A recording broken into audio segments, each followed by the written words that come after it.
that he can write a statement from a police station for it to be clearer to him that he has a responsibility.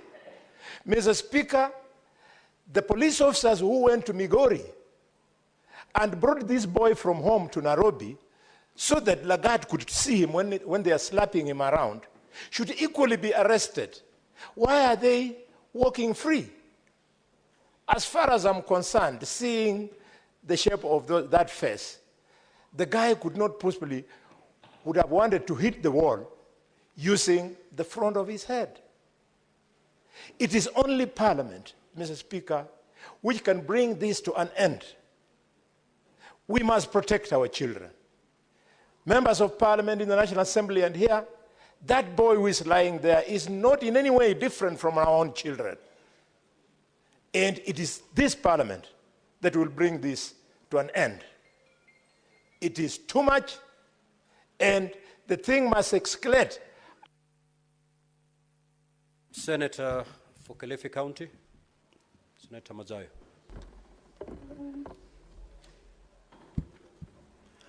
Asante mstahiki Spika. Mstahiki Spika, jambo la kwanza ni kwamba nasema pole kwa ile jamii ambayo imempoteza yule kijana Albert Ojwang. Zaidi sana tukiangalia tunaweza kumwambia pole sana baba yake ambaye alikuwa huyu ni mtoto wake alipekee wa kuzaliwa peke yake, na ambaye alikuwa baba yake alikuwa na nia kwamba mtoto wake atafaulu katika maisha. Ndio sababu yeye akawa anafanya kazi ya mawe ya kuchimba na kukata mawe akiweza kumsomesha mtoto wake. Nampatia kongole huyo mzee kwa sababu alisomesha kijana, na kijana hakupoteza ndoto ya baba yake, akawa graduate. Lakini sasa baba yake anasema anataka kuletwa mbele ya huyu mtu anaitwa Lagat, apigwe risasi yeye sasa afariki. Huo ndio uchungu ambao baba yake anasikia saa hizi. Tunakemea sana kifo hichi. Cha pili ni kwamba huyu alikuwa kijana mdogo sana, na yule alikuwa kijana mdogo wa miaka 31. Yule msichana ni umri wa Metho hapa, Senator Metho. Yule kijana alioa kutoka Giriama huko kwetu.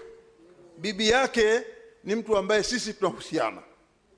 Kwa hiyo kama alikufa yule, aliua shemegi yangu, na yule dadangu sasa atakuwa mjane na ako na mtoto wa mwaka mmoja.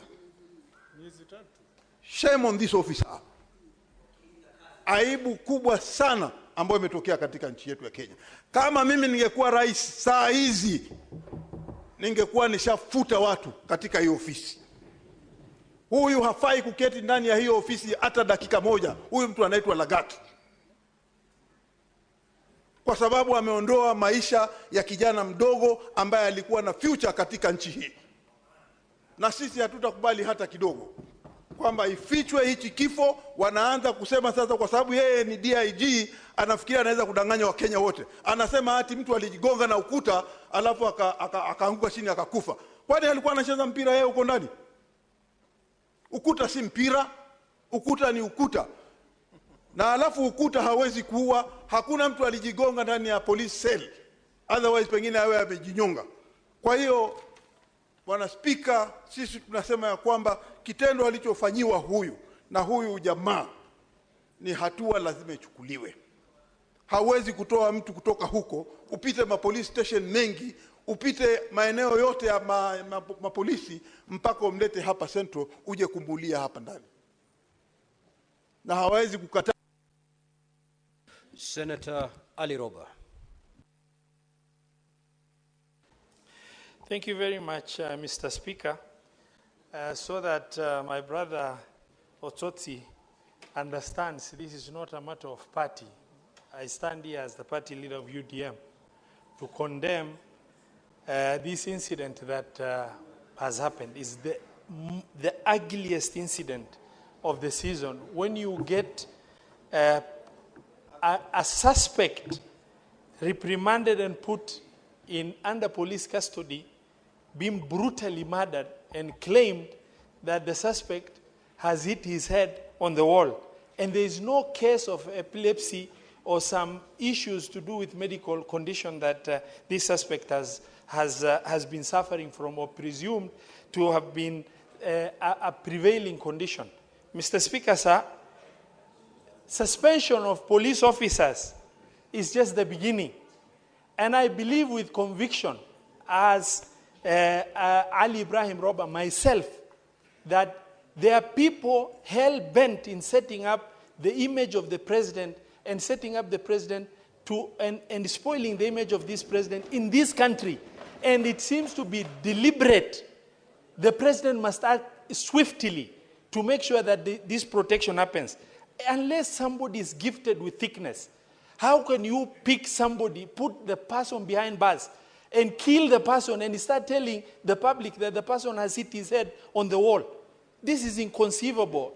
In this day, age, and era, I do not believe it can be something that will have any angle to government position, but rather a complete setup by individuals who are hell-bent at spoiling the image of the president. Mr. Speaker, sir, we demand as Parliament, and I believe, just as my brother Senator Khalwale has said, only Parliament can objectively intervene and investigate this issue to logical conclusion. We want to demand a swift action. DCI must establish culpability, and they must pin it to an individual, not the issue of suspending individuals. That is PR exercise. We want a swift action. Otherwise, the people setting up the president should be unearthed, because the issue that is happening is an issue that is image spoiling. Unless, there is a stupidity that cannot be quantified. You cannot do what you have done in a government with democracy like the government of Kenya. Mr. Speaker, sir, no cover-up can be allowed. Justice must be served and justice delivered, and the nation is waiting. Thank you very much, Mr. Speaker. Senator Wambua. I thank you, Mr. Speaker. Mr. Speaker, this is very disturbing. Disturbing, Mr. Speaker, because the question that I ask myself is, what happens if and when a police station becomes a scene of crime? And what happens, Mr. Speaker, if that crime is murder? What is it that we are supposed to do? Mr. Speaker, I hear people saying that we want justice for Albert Omondi Ojwang. But how does justice look for a young man killed in the hands of police officers? What is it that must be done for that young man, the lifeless body of Albert Omondi Ojwang, to receive justice? What exactly is it that, Mr. Speaker, must happen? Mr. Speaker, of late, our country is doing extremely, extremely badly in terms of insecurity.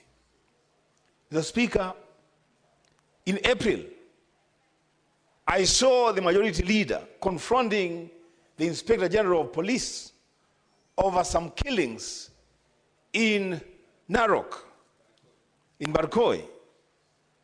A few weeks ago, Mr. Speaker, 3 people were killed by police in the same area in Narok, Mr. Speaker. Mr. Speaker, what is happening in our country in relation to security? What is it that needs to be fixed? That's a question that we should address ourselves to. Mr. Speaker, I'm here to say that, Mr. Speaker, this killing of this young man has capacity to throw this country into serious, serious anarchy if it is not handled properly. Remember, Mr. Speaker, what happened in Tunisia with Mohamed Bouaziz when he blew himself up outside Parliament? Just an act of one person brought about the Arab Spring in an entire region. Now, Speaker, I call upon the President on this matter. He must speak and speak with courage and determination. Heads must roll. He must reset the security apparatus in this country, from the top to the bottom, Mr. Speaker. It cannot be that a person is arrested in... Senator Cheranke. Thank you, Mr. Speaker. On my own behalf and on behalf of the great people of Nandi, allow me to pass my deepest condolences for this tragic death. Mr. Speaker, as my colleagues have said, even during era of detention without trial, no one was killed in police cell. Mr. Speaker, as a professional guest of the state on many occasions, and I've had privileges for spending nights in number of almost 5 police stations in Nairobi, Mr. Speaker, it is very unfortunate. It is very sad, Mr. Speaker. The only place you should be safe is a police station. Mr. Speaker, heads must roll. I want to agree with my colleagues, Mr. Speaker, and you know on many occasions, I have raised that there is a problem with Ministry of Interior 1,000 times, Mr. Speaker. As we speak today, Mr. Speaker, Father Lois Cheruiyot Beth killers are not known. Father Maina killers are not known. Angata Baragoi, 6 people were buried without their killers being not known, Mr. Speaker. Angama Mara, even in Kerio Valley, Mr. Speaker. I request the following, Mr. Speaker. And I agree with colleagues that there are people who are intended to sabotage President William Ruto government.